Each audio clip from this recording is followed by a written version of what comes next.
For centuries, an extraordinary war has raged across the world's oceans, above and below the waves. You could kill hundreds of people with one broadside. These were extremely powerful war machines. Shipbuilders designed bigger and faster vessels to outwit and crush their opponents. That nation that has most powerful battleship fleet can destroy the enemy's battleship fleet and therefore control the seas. And if you control the seas, you control the world. They carried terrifying weapons. This was going to be the first time that somebody had fired a torpedo in anger since World War II. They needed to get it right. But ships have also liberated and rescued thousands. You can think of Girder 3 as basically a lifeboat for persons hunted by the Nazis. And inspired men and women to acts of incredible bravery. I will take you there now, to your cannons, to your death. We will sink before surrender. These vessels and their crews have shaped world history. As the commanding officer of a missile-carrying submarine, I was directly responsible for helping to prevent World War III. This time, the age of metal warships arrives. When she was launched, she was the fastest, the largest, the most powerfully armed, and probably the most powerfully defended warship in the world. This is the story of 60 groundbreaking and experimental years. Some of them shout, "Go on with your metallic coffin, you'll never amount to a thing."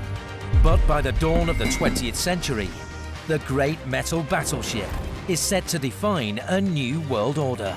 You have this headline-grabbing ship. It looks sinister and powerful. It looks like the future, and everybody wants it.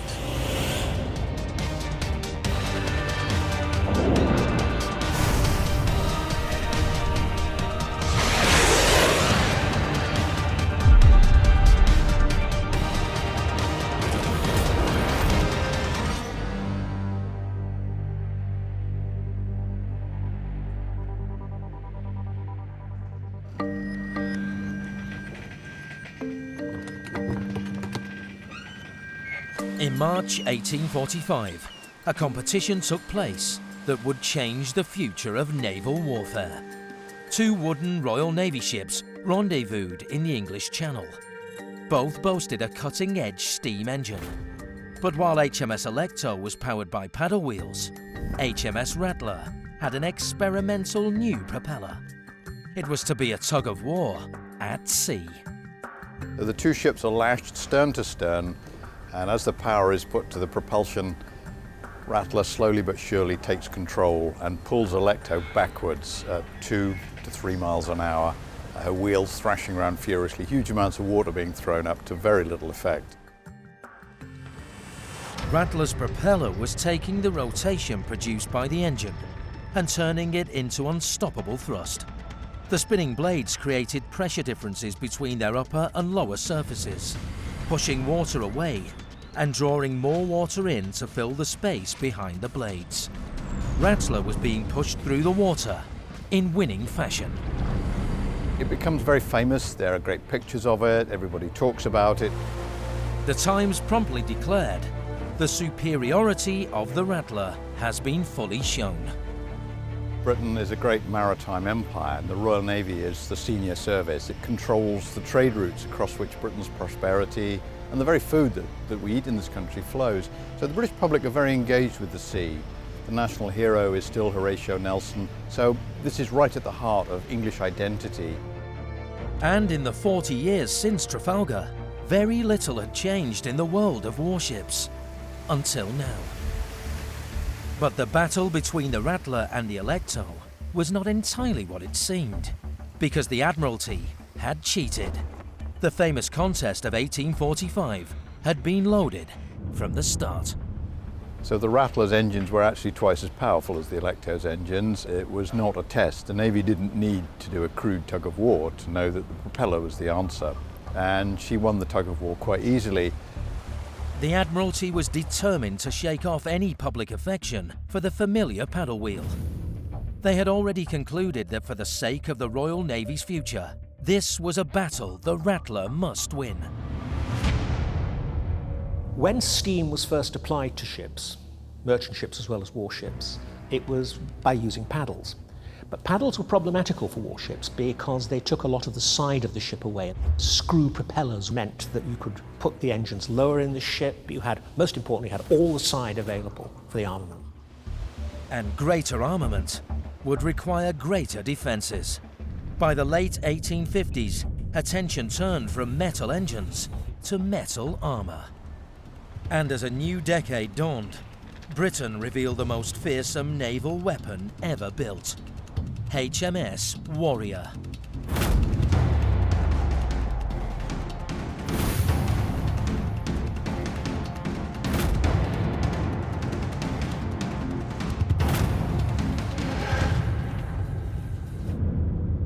Warrior was born in part because of pressure from Queen Victoria's husband, Prince Albert. In 1858, he'd seen a French warship under construction. Called Gloire, it had one key new feature. Its wooden hull was ironclad. And within 18 months, Warrior was off the slipway. That's unusually fast for warship building, then and today. Warrior wasn't merely clad in iron, it was actually made of iron. Her size, armour and fearsome weapons made her the first true battleship of the modern era. She has all the characteristics that would define ships of the next 150 years. Her hull is made of metal, her primary propulsion is by mechanical power using fossil fuels. When she was launched, she was the fastest, the largest, the most powerfully armed and probably the most powerfully defended warship in the world. Pretty much overnight, all wooden warship building around the world, or warships of any size, ceased. In particular, Warrior's 4 inches of solid iron defended her from the new generation of armaments already in play across the Channel. In the 1820s, the French developed exploding shells that could be fired from conventional guns. And if these lodged in the timbers of a battleship, something like HMS Victory, when they exploded, they could cause major structural damage. Naval battles are going to be very short and ships are going to blow up. Developments in wrought iron manufacture offered the protection needed. It could be bent, it could be riveted and so on, and you could build a ship with all the advantages of size and length that iron gave you. The Warrior could absorb punishment, but she could dish it out as well. The main armament of the ship was the 68-pounder muzzle-loading gun. It could fire a choice of either solid shot or molten shot or anything unpleasant you want to put down the barrel. The gun is very much like what you'd see in HMS Victory, just a lot bigger. Effective range of the broadside, we calculated some research recently, it was about 500 yards. That's long and far for guns of that period. It was the best muzzle-loading gun in the world at the time. Innovation on board Warrior carried over to how she was run. Her crew wasn't press-ganged, they were professionals. And during their time on board, this was the centre of their world. Now, the men in the ship were divided into divisions, and each division was 18 men strong. And each division lived around the tables you see behind me between each guns. They lived there, they slept there. In the gun deck, they liked to keep the gun ports shut because they felt that kept the warmth in. It was dark and it would have been candlelight because whilst the ship had an engine, the only thing the engine drove was the propeller. Warrior is fascinating for the naval technology, but to me, an equally interesting story is the human story attached to the ship, because this must have been quite a scary piece of technology for somebody in their 30s and 40s, because they would have been brought up with wooden ships with sails, and suddenly you've got to take into battle a piece of equipment that you've maybe not used very much before. If the technology posed a challenge for her crew, it also posed a challenge for the admirals as well. The Warrior rewrote naval tactics. Since the invention of the sail, the weather could determine who would win the battle. No longer. You could now make a 360-degree choice of course, and you could choose whether to approach or retreat from the enemy. The wind was no longer dominant. She was designed to fight outside the line of battle. In those days, Navy tactics were still squadrons of ships in lines together. Warrior and her sister ship were designed to go on the outside, like sheepdogs. She would have the ability to fight at distance and to keep away from any more powerful ship that she might encounter. And she was built foremost with deterrence in mind. It's a little bit like the Trident submarines today. That was her role, was deterrence. She spent her life patrolling the French coast, saying hello France, and they went in a different direction, and therefore she was successful. In the early 1860s, Britain had the largest navy in the world, and in the Warrior, the deadliest combat battleship. But across the Atlantic, the American Civil War would produce some very different metal warships. Smaller, more experimental, but no less deadly. In 1861, a few months into the Civil War, a ship was taking shape in Gosport Navy Yard, Virginia. It was unlike any vessel ever built. An observer described it as looking like a crocodile intent on evil. Its name was the CSS Virginia.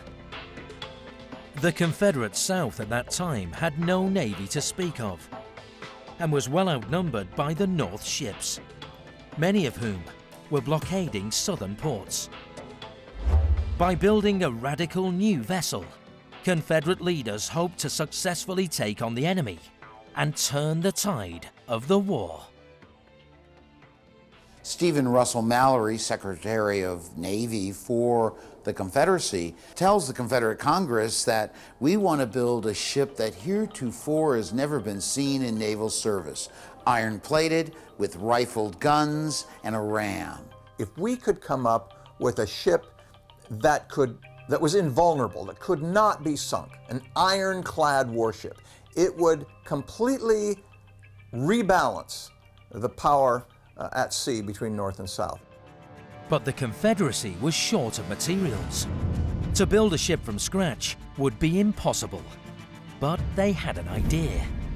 They would use the hull of a ship, the USS Merrimac, which had been abandoned and burned by the North in the early days of the war.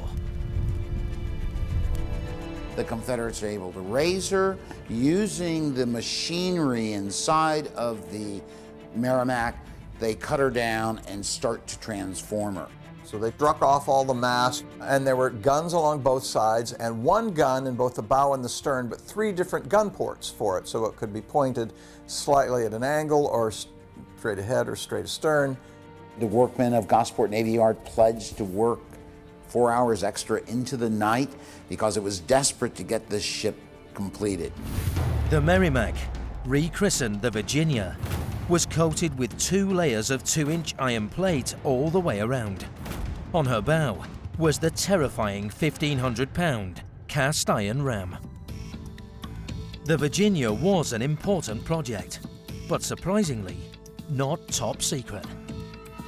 It's obvious they were doing this. There were no real secrets in those days. You could read about it in the newspaper. So in the North, the Union Secretary of the Navy, Gideon Welles, thought, well, we have to have a countermeasure to this. We'll have to have our own ironclad. Welles put out a request for bids, and one came from John Ericsson, who had previously helped the British develop their screw propeller system. His design became the Monitor. With its deck only 18 inches above the waterline, and at just 179 feet long, the Monitor was designed to give enemy gunners as small a target as possible. But Ericsson's most innovative invention was a revolving gun turret, to be made of 8 layers of 1-inch iron plate and turned by a small steam engine. Having won the contract, the designer was given just 100 days to build his ship and have it ready to take on the Virginia. Now, unfortunately, it takes him 118 days, but honestly, I don't think anyone is going to care that he was late. Something brand new, 40 brand new inventions, and when you're looking at the monster that is the CSS Virginia, you know, you're definitely wanting to defend wherever you can.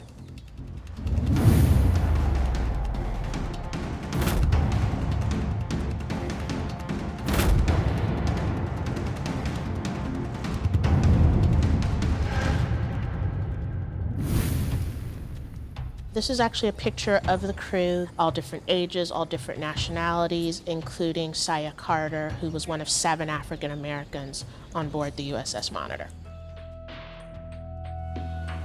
On March the 6th, 1862, the Monitor left New York to travel south and find the Virginia before she could wreak havoc on the blockading Union fleet. Her skipper was John L. Warden. A member of the Monitor's crew recalled the frustration of the voyage south.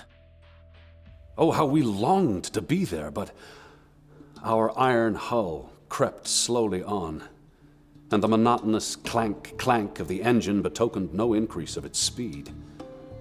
No supper was eaten that night, as you may suppose. Sure enough, they were too late to intercept the Virginia. Under the command of Franklin Buchanan, the Confederates' new battleship cautiously emerged for the first time from Gosport Navy Yard.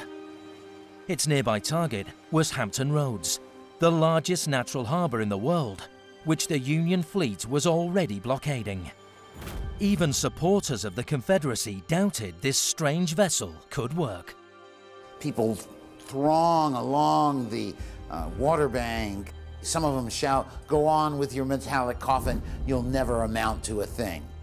Buchanan addresses the crew. The Confederacy expects every man to do their duty today. And then he points at the Union fleet and shouts, "Those ships must be taken. Some of you all have complained I have not taken you close to the enemy. I will take you there now. To your cannons, to your death. We will sink before surrender." And with that, the Virginia comes into Hampton Roads. A lookout on the Minnesota shouts down to the officer of the watch, saying, "Sir, I think you should take a glass, a telescope, and take a look over there, because I think that thing is a-coming." The great hope of the South was about to be tested in battle for the first time. The Virginia came out of Hampton Roads on the 8th of March and destroyed 2 existing Union warships, utterly destroyed them, ramming one, sending it to the bottom, setting the other on fire with hot shot and completely destroyed it. So this was a devastating blow. It was the first time an ironclad had sunk a wooden ship. This is one of the Virginia's guns from the first day of what became known as the Battle of Hampton Roads. It bears the scars of the fight with the USS Cumberland. This is a hot shot gun set up to fire red hot shot. So they've loaded it and they're bringing it into action when a shot from the Cumberland will strike right there, knocking off the chase of the gun, firing the gun so it goes into recoil, injuring several Confederates. But this small success was as good as things got for the USS Cumberland. It was the worst defeat for the United States Navy in its entire history until Pearl Harbor. And up in Washington, the government was very near panic. Secretary of War Edwin Stanton kept going over to the window and looking out to see if it was coming up the Potomac River to shell the White House. The Confederates had every intention of destroying the entire Union fleet. But at midnight, a strange-looking ironclad slid into Hampton Roads from the direction of New York. It was the Monitor. The battle wasn't over. At dawn, the Virginia, which the North still called the Merrimac, set out to cripple the USS Minnesota that had run aground the previous day. The crew of the Virginia had no idea that the tiny Monitor was hiding behind her, eager to test out its new weapons. On the morning of March 9th, the Minnesota is right out there run aground. So that's where the Monitor is, on the other side of the Minnesota. Back over there where you see the aircraft carriers is where the Virginia is going to be anchored. Now, she starts to send a shot through the Minnesota's rigging, and then all of a sudden, the little Monitor emerges. As we passed down through the turret, the gunners were lifting a 175-pound shot into the mouth of one of our immense guns. "Send them that with our compliments, my lads," says Captain W. But back on the Confederate ship, Commander Roger Jones has a useful insight into his foe. He actually has the plans for the Monitor from the Scientific American magazine. So he knows what he's up against, and so basically he knows he has to go against the Minnesota. The Monitor gets in his way, and as a result of that, they go in concentric circles, right? Now, the Virginia takes a half hour to turn around, the Monitor in about 12 minutes. So you can see how the Monitor can cut off the Virginia at every turn. Below, we had no idea of the position of our unseen antagonist, her mode of attack, or her distance from us, except what was made known through the orders of the captain. That was a good shot. Went through her waterline. That last shot brought the iron from her sides. Look out! Now they're going to run us down. Give them both guns. And they fought all day long, almost for 4 full hours, slugging it away, nearly touching one another at times, firing the heaviest ordnance they had available, putting dents in the armor plating of either side, but in neither case causing the kind of damage that would require the other to give way. Both sides claimed victory, but the fact that the Monitor was able to stop the Virginia sinking any more Union vessels was a strategic victory for the little metal ship. But whilst the Monitor may have held off the Virginia, just 9 months later, it would perish at the hands of a far greater enemy. The Monitor, unfortunately, December 31st, 1862, hits a storm off the coast, and they actually start offloading the sailors. There's another ship that's falling behind at the Rhode Island, and sadly, the Monitor sinks to the bottom of the Atlantic Ocean, taking 16 sailors with her. The Monitor was found in 1973, and its heavy iron turret finally brought to the surface in 2002. Together with its guns, the turret is currently preserved in an archaeological metals laboratory close to the site of its famous battle with the Virginia. It was amazing. I remember when I first touched the side of the turret, it was like a dream come true, because I've been studying this my whole life, and it's just fabulous. Inside the turret were dozens of items hastily discarded as the Monitor began to sink, including mustard bottles, forks, and even clothing. This was found inside the turret of the Monitor. We actually have the complete coat, the sleeves and the backs and the other part of the front. This fold right here is the user's fold. It's a precursor of what we call a pea coat, probably worn by a petty officer. The Monitor's crew took part in a naval gunfight unlike any other, and the ship would go on to give its name to a new type of gunboat. Monitors would be used for the next 100 years. But it would take a very different type of warship for Britain and the world to truly take notice of America. In the years after the Civil War, the US Navy had lost its innovative spirit. By the 1880s, its elderly fleet was little more than an international joke. Irish playwright Oscar Wilde mocked their navy as a ruin and a curiosity. The American Navy was in no really great state after the American Civil War. It was concerned with coastal defense, using monitors, commerce raiding, and so on. But just a decade later, that all changed, as the United States and its Navy set off down a path that would ultimately see them become a global superpower. In the 1880s, they began to build some new steel cruisers, and they were moving towards building battleships, their first battleships. One of the finest early examples is preserved at a museum in Philadelphia, the USS Olympia.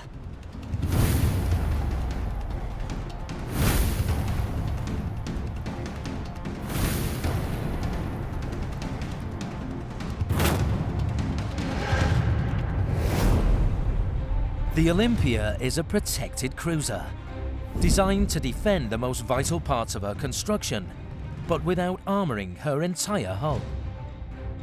They didn't feel that the ship could carry the weight of full armor, a ship this size and power. So what they came up with was a defense mechanism to build a turtle of armor inside the ship that protected the boilers, the engines, the steering gear, the powder magazines, all of the essentials. The sides of the ship were protected actually by the coal bunkers. So the idea being that they're each a watertight compartment, and the shock of an incoming shell or torpedo would be absorbed by the coal itself. By the 1890s, America had become one United States, East Coast to West Coast. The nation began to look beyond its borders, to new frontiers.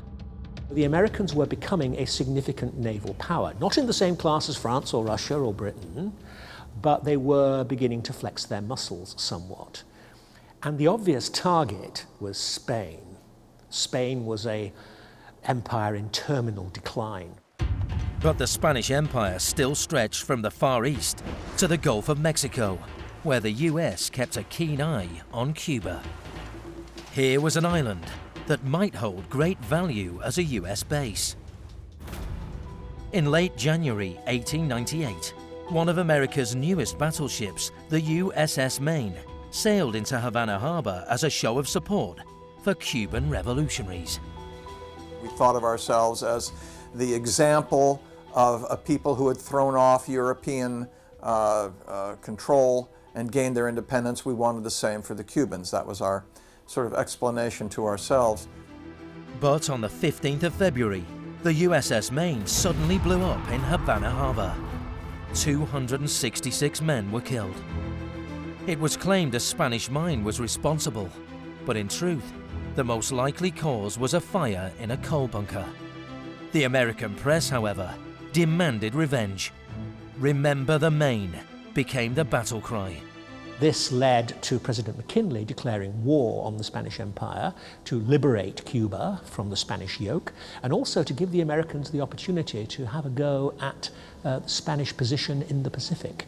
And when war was declared in 1898, because of the belief that the first thing you must do is destroy the enemy main battle fleet, the United States decided it would destroy the Spanish fleet in the Philippines, which had nothing to do whatsoever with the Cubans. The United States Asiatic Squadron was closest to the Philippines and was led by 60-year-old Admiral George Dewey. On board the Olympia, he received clear orders to attack the Spanish fleet. "You must capture vessels or destroy. Use utmost endeavors." As Dewey's fleet of 9 ships sailed for the Philippines, waiting for them off the coast of the capital Manila was the elderly Spanish fleet, under the command of Rear Admiral Don Patricio Montojo y Pasaron. Spanish Admiral Montijo realized that his force of colonial cruisers, many of them built of wood, quite obsolete with short-range weapons, would be completely outclassed by the Americans. So he put them as close to the shore as possible so that when they sank, the crew might have a chance of getting ashore. Admiral Montojo ordered his ships to take a traditional line-ahead formation in readiness for the Americans. On the early morning of the 1st of May 1898, the Olympia led Dewey's fleet into Manila Bay. With her 4 8-inch guns mounted on turrets, 10 5-inch guns for broadsides, and 21 smaller 15 caliber guns, the flagship was an impressive sight. And unlike his predecessors, Dewey didn't have to worry about the wind. Steam power offered him a variety of tactics.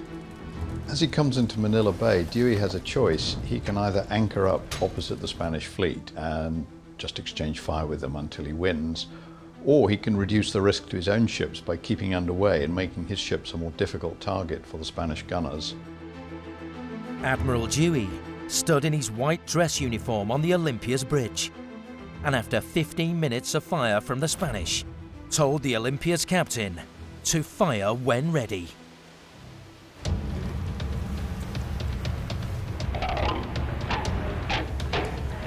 Fire!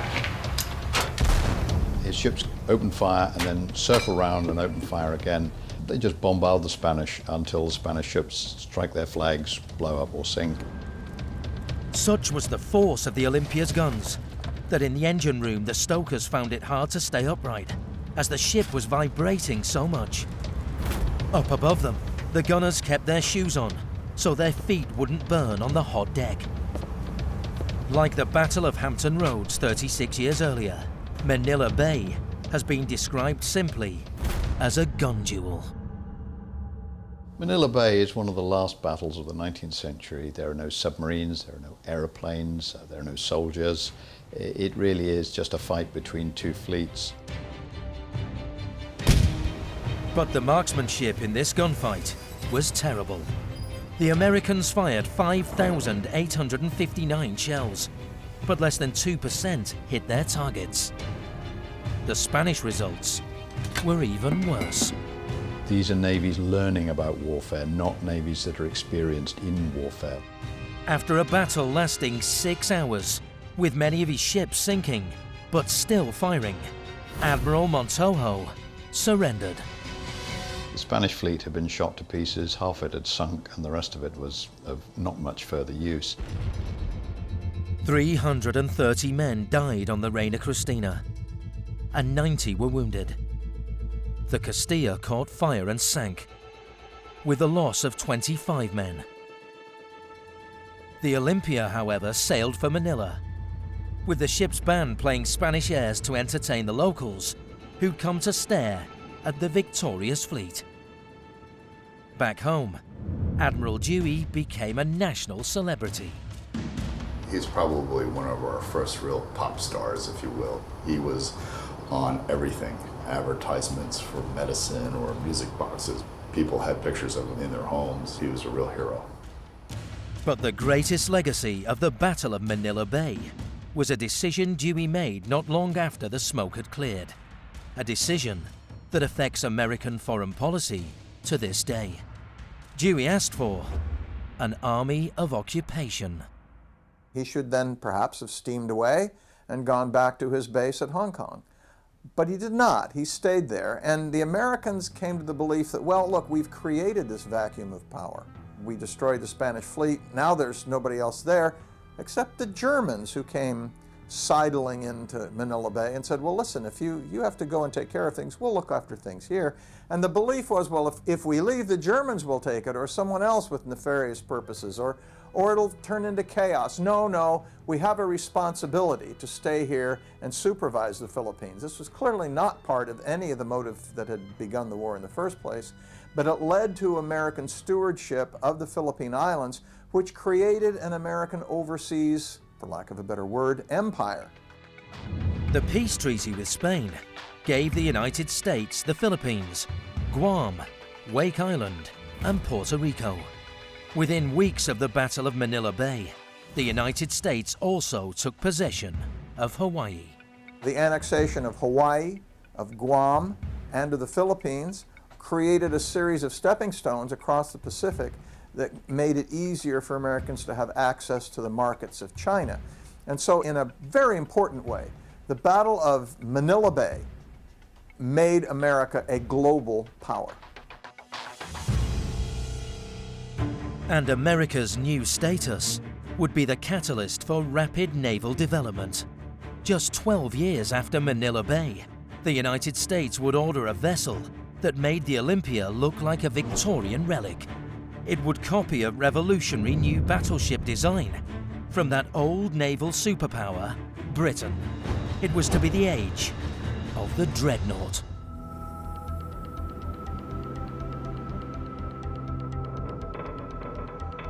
In the early 1860s, the decks of HMS Warrior were home for one of her first lieutenants, a young rising star of the Navy named Jackie Fisher.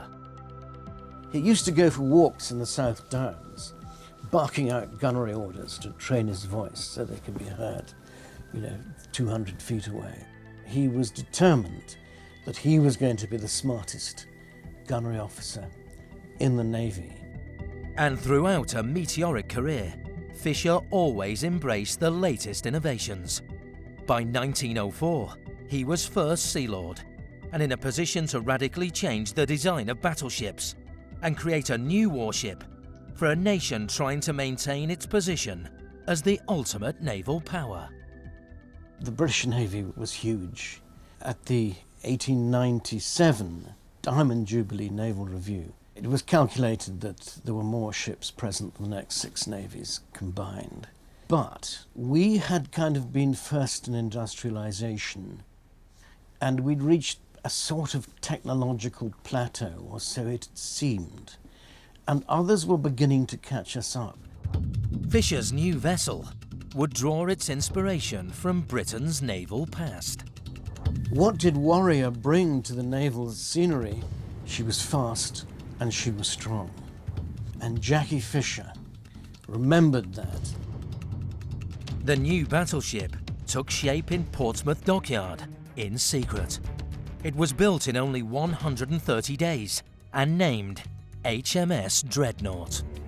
When it was launched in early 1906, the world was just astonished. At the end of what had been a 55-year design process, we end up with a ship that does all the same things that Warrior had done. It was larger than any contemporary warship. It had more firepower than any contemporary warship. It used advanced technologies. And as a former gunnery officer, Fisher was keen to overcome one clear flaw in earlier ships. Battleships had this multiplicity of armaments. Every gun was aimed and fired at the turret by the officer in charge.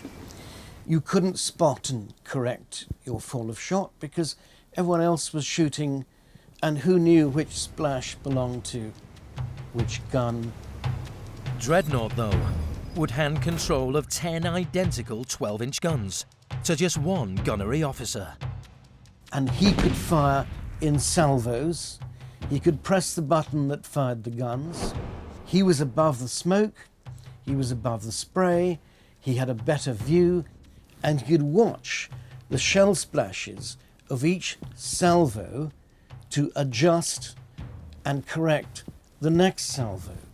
So suddenly it became possible to engage enemy ships at considerable range. It raised the game in terms of naval design.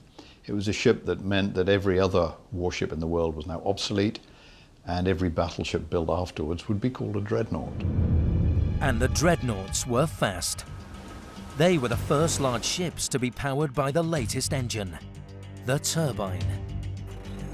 A turbine works by forcing steam at high pressure over a series of angled blades in a sealed container, which turn an electricity generator at high speed, powering the ship's propeller. The world soon followed Britain's lead. But of the scores of dreadnoughts built in the early years of the 20th century, only one survives. She is the mighty USS Texas.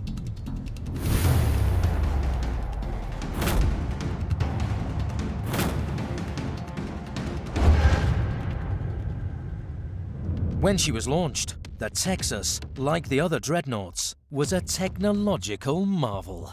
Well, I like to think of a little sailor, 16, 17, 18-year-old boy, coming aboard the ship in 1914. Put in perspective, if he lived in the United States, if he lived in England, if he lived anywhere, most likely he didn't have electricity all the time, probably didn't have running water all the time, probably lived in a house that was 1 or 2 rooms, probably shared a bed with his whole family. So he comes on board this ship and it's lit up from bow to stern with electricity. There's running water whenever he wants it, 3 hot meals, his own bed. It would be like stepping into the space shuttle or a moon capsule right now. It's just, it would almost be foreign to the average person, just alien technology almost. Now, from the perspective of what the ship was and how it compared to other ships, there's nothing like it on the face of the planet. She had bigger and more guns than any other ship. She had bigger and more armor than any other ship, and she could move faster than most ships. So if she came into a fight, you knew the fight was pretty much over. The USS Texas still has her original engines from 1912. The American designers chose triple expansion engines, which had worked well on ocean liners. High-pressure steam passes into the first cylinder, moving a piston which turns the crankshaft, linked to the propeller. The lower pressure exhaust steam then passes into a second cylinder to power its piston, and the process is repeated in a third cylinder. We joke sometimes and say you can see these engines two places, here and at the bottom of the Atlantic on the Titanic. Because the Titanic had these basic same engines, same type of engine, had two of these and then a turbine engine for the middle prop. And they were state of the art at the time. I mean, they used them on the Titanic because they were efficient and they could move the ship fast. Which is important for a cruise liner as it is for a battleship. The arrival of HMS Dreadnought in 1906 changed warships forever. It caused a pause in shipbuilding as everyone else scratched their heads and said, how the hell do we respond to this? From that moment, Britain enjoyed an edge over her rivals. But for France, Germany and the US, the answer was staring them in the face. You have this headline-grabbing ship, which looks fantastic. It looks sinister and powerful. It looks like the future. And everybody wants it. The trouble is Britain's lead in cutting-edge battleships has now been reduced to 1. And so that changed the starting line in the naval arms race and gave secondary powers, particularly Germany and the United States, a chance to catch up with the British, because the Dreadnought had rendered with one fell swoop obsolete all the existing battleships in the world. By the early 20th century, global power had come to be symbolized by the might of the great metal battleship. But an era that had started with Britain's unquestioned superiority was now more finely balanced. And with new rivals came new inventions like the torpedo and the submarine. The power of the Dreadnought would soon be tested, and the art of naval warfare changed once again.